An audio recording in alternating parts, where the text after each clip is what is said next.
This video is for do-it-yourself replacement of the turbo coolant lines on an E70 X5M, and I assume would work for the X6M as well. These are my turbo coolant lines that are leaking, as you can see. They leak, they crust up, they dry, seems okay, it leaks a little bit more. Eventually you're adding coolant. I've already pulled the shrouds or the engine covers off. That's pretty quick. You basically pull up and they just pop off of their supports.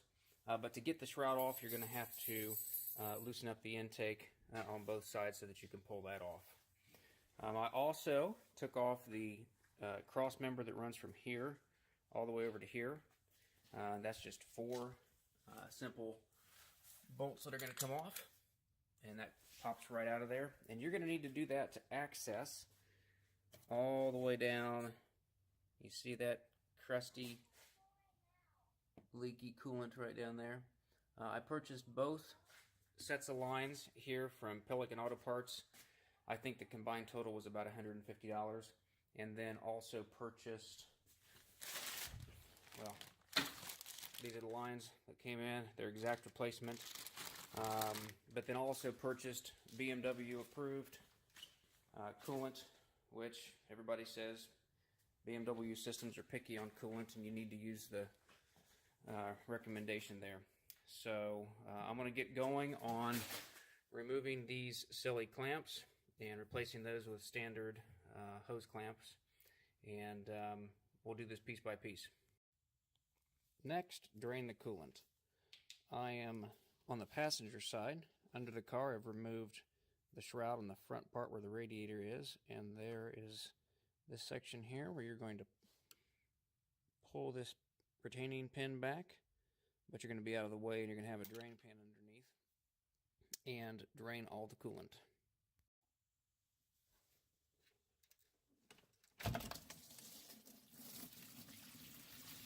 You can hear the antifreeze dripping in the background, and I have got these off. Look at this mess. Look at all that drippage that's happened. So to remove these things here, like I said, these things are a pain. There's a few different ways you can do it.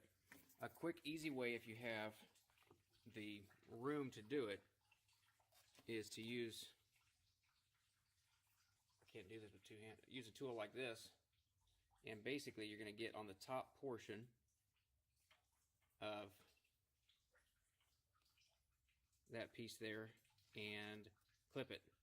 But these are stainless, so it's pretty hard. You've got to be able to get in there, be pretty strong, and then clip it. And that one actually wasn't, well, it doesn't look like I went through. Yeah, but that's all there is to it. And so that'll separate it. But in some places you won't be able to fit that tool there. So in that case, you need to get a screwdriver and come up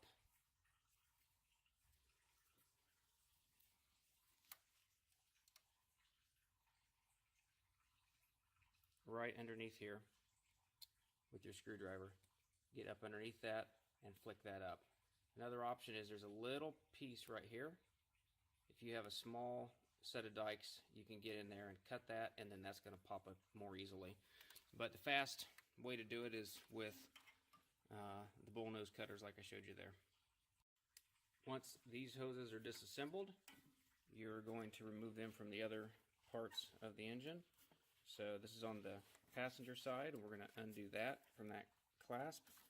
And then you can see what a pain it's going to be to get down right there to get that hose clamp off of that one there. So I'll be using a small screwdriver to get in there and open that up and then pull that hose off. Once that hose is off, it's a little harder to see, but we've got to track this other one clear down, and it has a fitting down there that you're going to have to get your small hands into and figure out how to undo. At least for the way my hose clamp was positioned, coming in, okay, you can see the screwdriver coming in from here, going right behind that hose, down to where we need to take it off. And I've got the blade right behind that. I'm just going to twist that back and forth. It's going to pop off.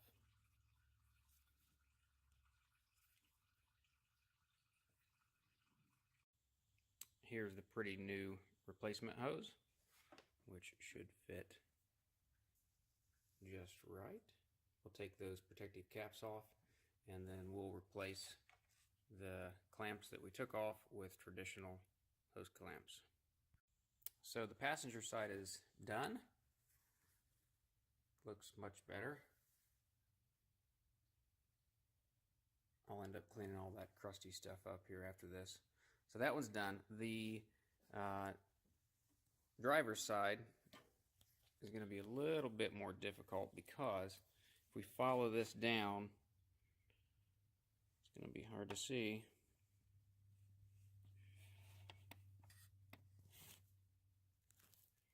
Okay, right there. That hose comes down. You can see a hose clamp there. Do not attempt removing that hose clamp. You'll spend forever doing that. But the plastic piece just has a retaining clip that hooks in right there. So the new one looks like this. Okay, so there's the hose clamp that I said don't mess with trying to take off. And basically, we're gonna... Can you tell I'm a professional photographer? We're going to remove that protective cap, and this is the piece that you're going to remove. So you got your retaining clip there. You got to figure out how to get a screwdriver in that small area and then get that done. So yes, this is actually a BMW OEM part. Figure if I'm taking this long doing it, I might as well get an OEM part. So here we go. So we've got to get the right, or the driver's side, done now. So this is going to go in there, and we have to get these connections here to fit. One thing I noticed is this came from Pelican parts with the retaining ring in place here, but there's not one on this one. So I'm making sure that when I'm taking the one out down there, that I don't lose that, because you got to pop that up, and there's not one with this piece. Probably because it's the male side. And get ready to lose your religion on this. This is kind of a pain. So here's what you got to do. I went ahead and took out turbo coolant line. We'll just get that out of the way. Okay. Then upper radiator hose. That's also a quick release. That comes out pretty easy. I was going to remove the whole thing, and that is a standard hose clamp in the back, but that is on there so tight I could not get it done. So we're going to break some rules. Oops.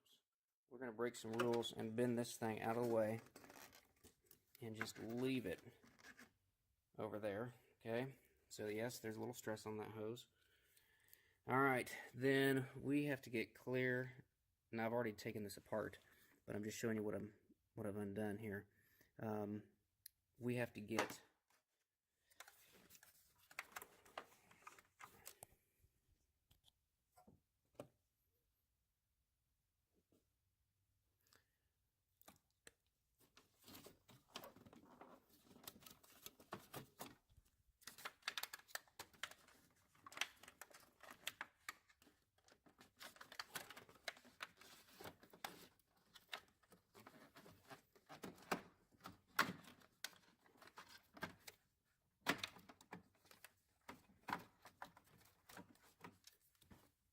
Do I have any thumbs down yet? I should if I don't. Okay, so that's the piece that we had to get the retaining clip off. That popped right out of the radiator. And then the one that you're going to lose your religion on is this part back here. So what I found is what it hooks into is pretty flexible. This line right there. Okay, and it moves. You can kind of pull it to you, and then you got to get that clip. You see the clip back there? That was the hardest one to get up. And then this thing's going to come out, and we can put it back together. Alright, so one last thing that I think is important. So in trying to get this piece out, this is so far down there, and it's tight quarters. You can't get a screwdriver in here to get that retaining clip up.